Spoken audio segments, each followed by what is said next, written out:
UN security council में recognised disputed territory है। अगर एक मुल्क बड़ा हो जाए, उसके पास हथियार ज़्यादा हो जाए, तो क्या उसका ये मतलब है कि जो उनके नीचे राइट्स हैं लोगों के, वो ख़त्म हो जाते हैं just because the country has become now too big or the country is economically powerful? Does that mean that the people who have been wronged under its writ no more have the right to seek justice? I think this is indeed a matter for us all to consider and to think about, that this is not a matter for India or Pakistan to have on its wish list. It's a matter which has been recognized by the United Nations Security Council as disputed territory.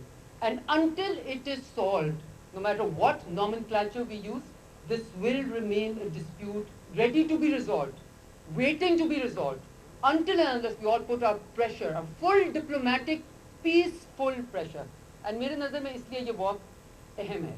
ये walk इसलिए अहम है क्योंकि ये walk ये भी दिखाती है कि पाकिस्तान ये केस किस बुनियाद पे लड़ना चाहते हैं।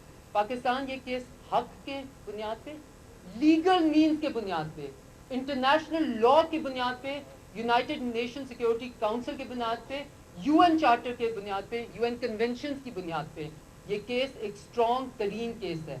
और इंशाल्लाह we do no favours when we fight this case, what is our responsibility. और इंशाल्लाह